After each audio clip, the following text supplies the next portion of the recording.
Tanya YAU. Tanya jawab seputar agama. Ustadz, ana sering bimbang antara dua perkara yang terjadi secara bersamaan.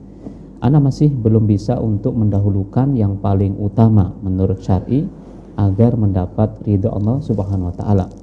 Ini yang pertama, Ustadz, tentang sholat sunnah, baik itu sholat sunnah rawatib dan dzikir selepas sholat isya, atau menenangkan anak menangis saat minta ASI, karena pada jam-jam tersebut anak seringkali sudah mengantuk.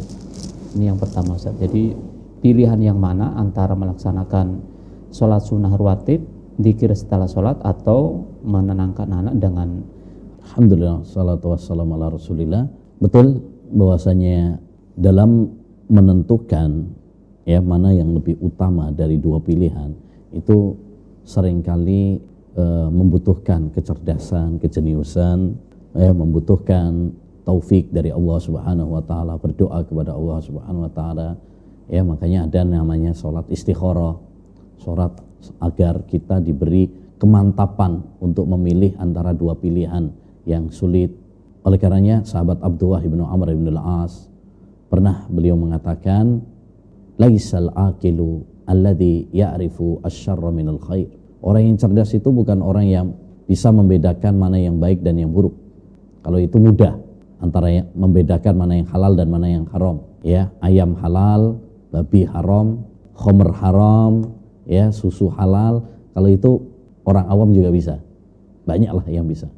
Tapi wa innamal akilu alladhi ya'rifu khaira asy-syarrain.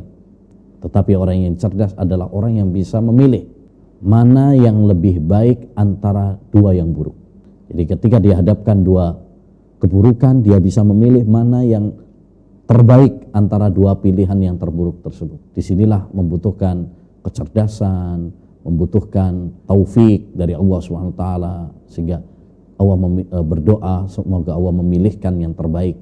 Jadi dalam menghadapi pilihan-pilihan tersebut antara dua pilihan yang sama-sama baik, maka kaidah secara umum adalah selagi kita bisa mengamalkan, menggabungkan antara dua kemaslahatan, maka itulah yang harus kita lakukan.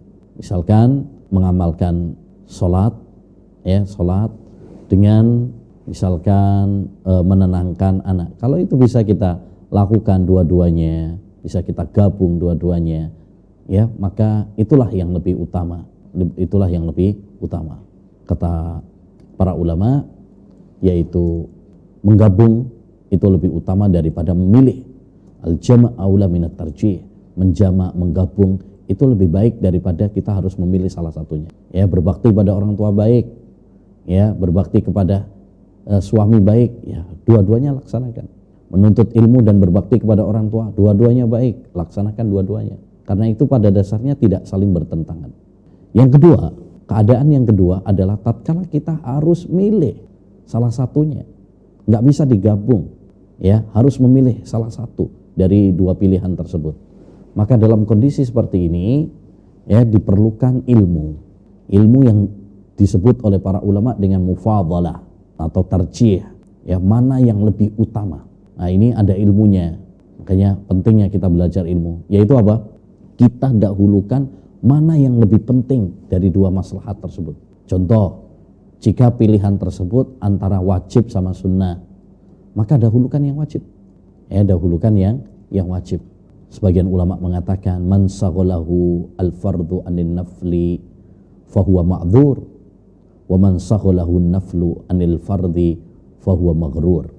Barang siapa yang sibuk dengan amalan-amalan sunnah, lalai dari yang wajib, maka orang ini tertipu. Tapi kalau dia sibuk dengan yang wajib, lalai dari yang sunnah, maka orang ini diberi uzur. Jadi, ma'asyiral muslimin, kita harus mendahulukan yang lebih utama. Misalkan yang wajib dengan yang sunnah, dahulukan yang wajib. Baik, kalau sama-sama wajib, maka di sini ditinjau dari sisi yang lain lagi. Mana yang maslahatnya lebih besar?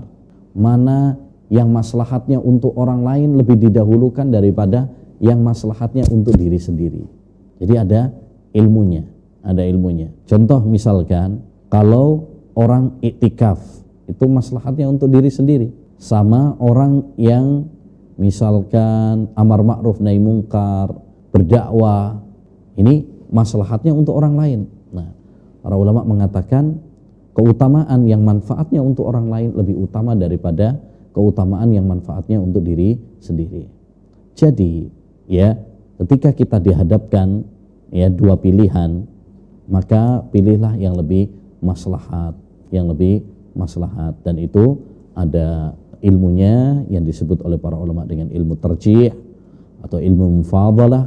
Kalau bisa kita laksanakan dua-duanya, alhamdulillah kita bisa menggabungnya. Tapi kalau tidak bisa, pilih yang lebih besar maslahatnya. Berkaitan dengan tadi misalkan sholat sama menenangkan anak. Kalau kita bisa dua-duanya, ya, sholat ya sambil menenangkan anak, maka lebih bagus, ya, lebih bagus digabung. Karena pada dasarnya adalah tidak mengapa seorang itu sholat sambil gendong anak, ya. Kalau misalkan pas kita sholat terus ya mungkin dia nangis, ya, tidak mengapa digendong. Rasulullah SAW pun pernah ya sholat kemudian sambil membawa Zainab cucunya, ya. Nah, tidak mengapa.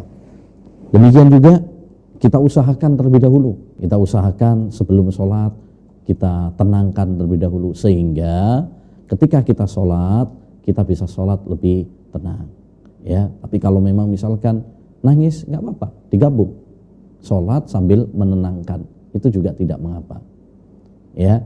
Nah, kalaupun nanti ketika sholat kemudian masih tetap nangis juga, berarti percepat sholatnya.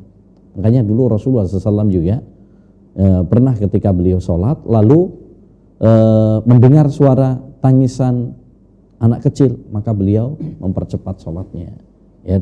Karena dengan demikian kita tetap bisa sholat dan tetap menenangkan anak. Wallahu a'lam.